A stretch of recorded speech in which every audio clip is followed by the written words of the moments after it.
Quezon City. Ito ang PRAMS o Presidential Regional Assistance Monitoring Services na nagpapakilalang miyembro ng Office of the President sa paggamit nila ng selyo nito sa kanilang mga ID, T-shirt at iba pang mga gamit. Depensa ng grupo, may basbas daw ng isang presidential order ng panahon ni dating Pangulong Ferdinand Marcos ang pagkakabuo sa grupo.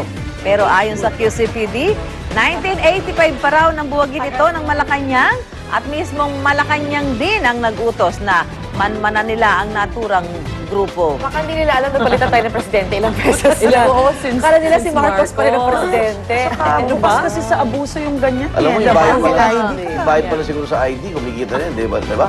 Parang iba ka pag meron ka silog ng Office of the President. Correct. Parang feeling Pero mo. malaki-laki member, no? Tsaka minsan arte kang Dami polis nila. pag ganyan eh. Feeling mo, polis ka, sundalo ka. Ano kaya trabaho ng PRAMS? Anong ginagawa ano? nila? Ano Diba? yung Hindi kaya layunin? parang promise lang promise. PRAMS. Parang isual, di ba? Nakaraan. Oo. Mga ID rin sila. Samantala, sinibak na sa pwesto ng 2 taon ng Office of the Political Advisor na nasangkot sa aksidente noong Biyernes. Sa pahayag ng OPA, hindi raw nagpaalam ang driver na si Joey Texon at kasamang si John Brilliant Alarcon nang gamitin ang government-issued vehicle ni Presidential Advisor for Political Affairs Secretary Ronald Llamas na nasangkot sa naturang aksidente.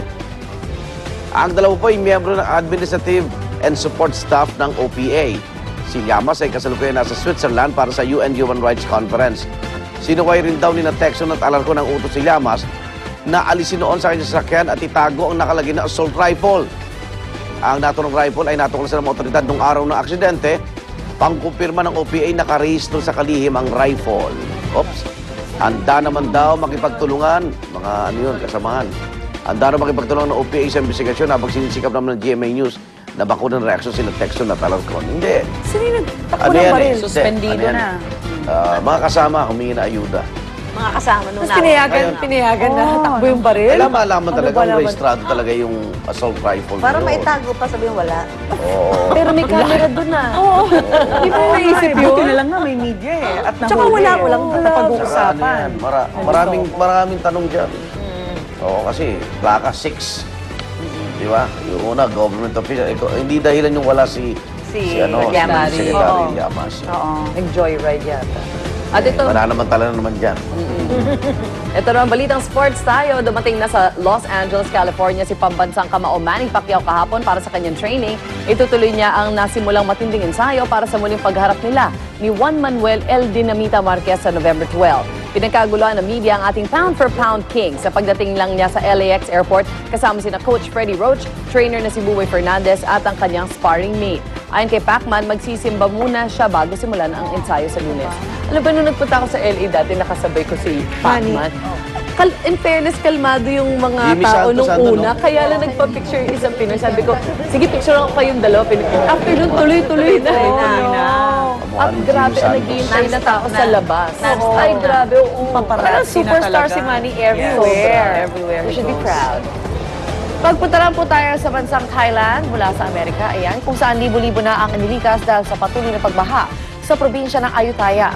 Ayon sa Meteorological Department of Thailand, posibleng umulan muli sa lugar kaya pinangangambahan nilang lalong tataas pa ang baha. Ito na ang pinakamalalang pagbabaha nga naranasan ng Thailand sa loob ng 50 taon. At posibleng tamaan na nito ang Bangkok, kabisera ng Thailand sa loob ng linggong ito. Sa pinakahuling tala ng otoridad, umabot na sa 261 ang nasawi sa magtatatlong buwang baha. Nagsara na rin ang halos 200 pabrika sa isang industrial park doon. Kabilang na ang Japanese carmaker na Honda dahil umano sa tubig na higit na sa 5 metro ang taas.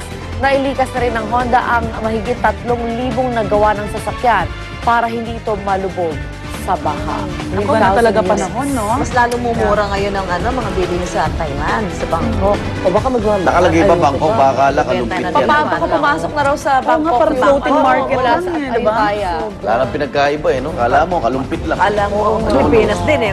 Buong mundo na yata, lumulubog. 3 months, can you imagine yung skin diseases dyan? Walang tigil, no? Hopefully, hindi naman abutin ng gano'ng katagal. Hindi bagyo yun. Ulan lang. Intertropical convergence zone nila. Tsaka At habagat. habagat. Ganon din sa Sumasama atin. na loob ko sa IPCC na yun. Dapat bigyan na rin ng warning, eh, no? Lakas eh. Oo nga. At balita naman mula sa China, 5 ang nasawi matapos magkarambola ang 8 truck sa isang highway sa Zhejiang Province. 7 naman ang sugatan at agad na isinugod sa ospital. Sa tindi ng banggaan, nangailangan pa ng hydraulic cutters ang mga rescuer para matanggal sa pagkakaipit ang mga biktima. Ayon sa initial report, naganap ang aksidente dahil sa zero visibility na dulot ng makapal na fog o hamundo.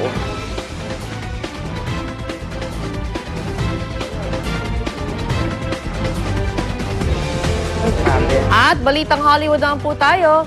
Ikinasal na sa Teka, dahil lang, ulitin ko.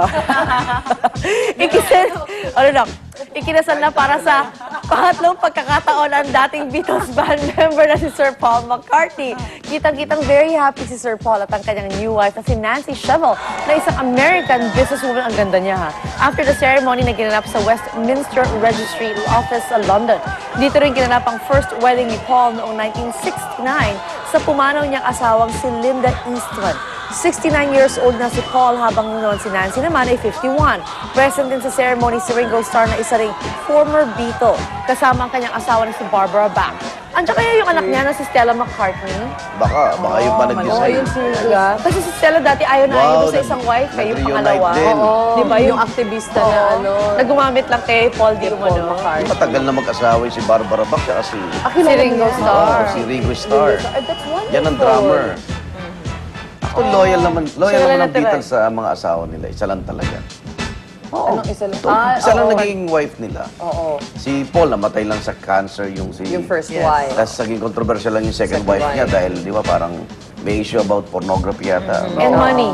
Ganda ng asawa niya, oh. Sino pa ba isa? Ganda. Simple lang. Oo. Si George Harrison namatay na yun. Harrison, ayan, si Ringo Dalawa na lang Starr. silang buhay. Dalawa na lang ang Si buhay. Ringo, si Barbara Bach, yung movie actress yan na Oh. gumawa pa sila ng pelikula about Oh, ang gwapo ni Paul. yung ano nung araw. Kahit 60, 60 plus na siya. 54 or something. Congrats. Ang kapal ng buhok niya, kakainis. Siyempre, biro mo. Tingnan mo si Ringo Uy, Starr. Ringo oh. Starr, gumwapo ng Pero in tumanda. fairness, Pero bagay fairness naman talaga. Bagets, Tsaka yung mga yan, kahit di na magtrabaho, kumikita ng milyon na. Totoo yan, sa royalties. Royalty pala. lang, Yes. oo. Tingnan mo yung cheekbone sa asawa niya, tayong-tayo din. Si Barbara Bach, oo, talaga. Sweet naman nila, nag-holding Kalaban ni Raquel Welch nung araw. Oh, si Barbara ano yun? Walters. Barbara Walters. So, Barbara sa wedding na to. Barbara Sige, roll nyo lang yung video. Marami lang.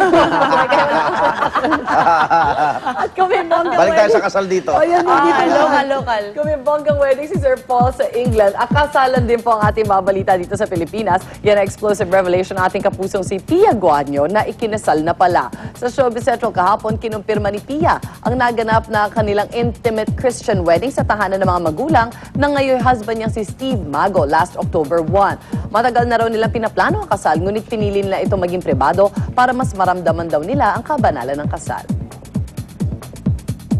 I will categorically answer that, and the answer is yes.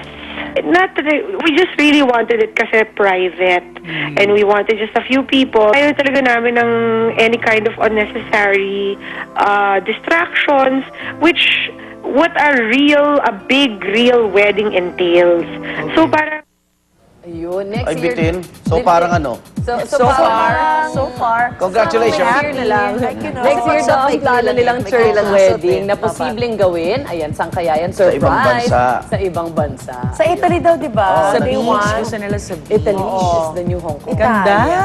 But they just came Italy from is the new Hong Kong. From Europe also, di ba? Italy is the new Hong Kong. Italy is the new Hong Di ba marami na narinig na naging Italy kasi ngayon? Ay, hindi pa rin. Mabigat pa rin ang layo pa rin. Ano? Malayo Italy is pa the rin. new Hong Kong. Magastos. Wala mong promo? May mga promo ba yan? Meron. Sasabihan ko kayo. Pero bihira yan, Ay, bihira. kahapon may 12 Sa pesos Oslo, fare, Norway, ah. may promo. Okay, narito na hirit panahon ni Laban Llover. Love.